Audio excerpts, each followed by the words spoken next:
Year A 3분기 30과 스토리 코너 어린 등대지기 1. 메리의 아빠는 등대지기였어요. 등대는 바닷가에 세워진 높은 탑으로 꼭대기 방에는 밤새도록 빛을 비추는 밝은 등이 있어요. 이 빛은 그 근처를 지나는 배들에게 위험한 곳에 너무 가까이 다가와 부딪히지 않도록 경고를 해주지요. 마치 선원 여러분 조심하세요.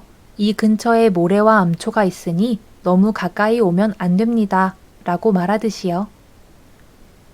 예전에는 등대지기들이 직접 등대에서 살며 등대불을 비추곤 했어요. 전깃불은 없었지만 대신 직접 불을 지필 수 있도록 잘 다듬어진 거대한 심지가 있었는데 심지 뒤에 반사경을 두어 심지에 불을 붙이면 반사경이 그 빛을 바다 위로 환하게 비추도록 했어요. 메리의 아빠가 지키던 등대는 대부분의 시간 동안 바닷물에 둘러싸여 있었어요. 하지만 하루에 약 3시간 정도는 썰물로 물이 빠져 커다란 바위 위를 걸어 육지까지 나갈 수 있었어요. 그들은 바닷물이 다시 높이 차오르기 전에 등대로 잘 돌아가야만 했어요.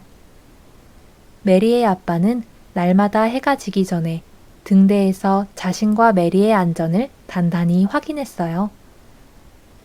어느 날 오후, 썰물로 물이 빠졌을 때 아빠는 필요한 것을 사러 바위를 건너 육지로 나가셔야 했어요.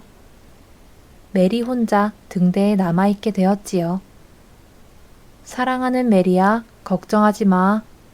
아빠가 메리에게 말했어요. 물이 다시 차올라 바위를 덮기 전에 꼭 돌아올게. 등대불도 평소와 같이 켜서 비출 수 있을 거야. 아빠는 작은 소녀에게 다정히 인사하고 서둘러 길을 떠났어요. 그런데 메리의 엄마는 어디에 있는 걸까요? 사실 메리의 엄마는 2년 전에 돌아가셨어요. 메리와 아빠는 엄마가 몹시 그리웠어요. 하지만 메리는 홀로 있는 것이 두렵지 않았어요. 아빠가 약속을 잘 지킬 것을 알고 있었고 무엇을 하며 시간을 보낼지도 다 생각해 두었거든요. 하지만 시계가 6시를 알렸을 때 메리는 깜짝 놀랐어요. 등대의 좁고 작은 창을 통해 밖을 보며 아빠가 왜 아직까지 돌아오지 않는지 궁금했어요.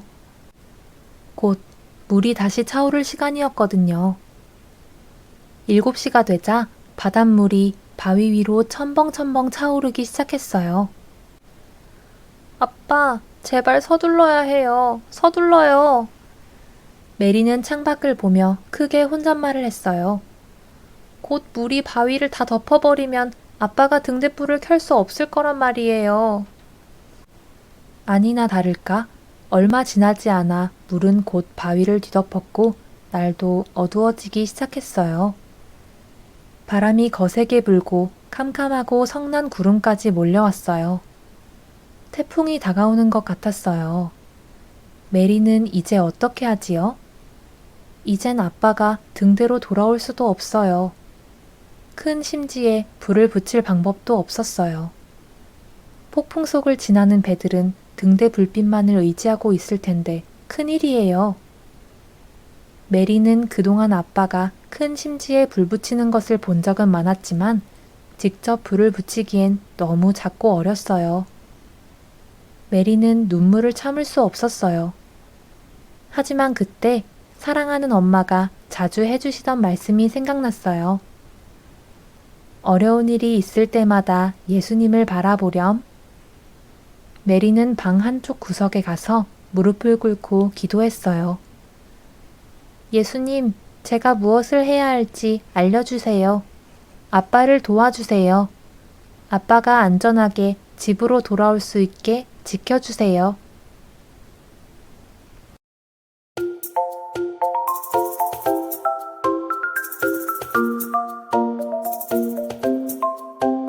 내가 그들 중에 거할 성소를 그들이 나를 위하여 짓되 출애굽기 25장 8절 말씀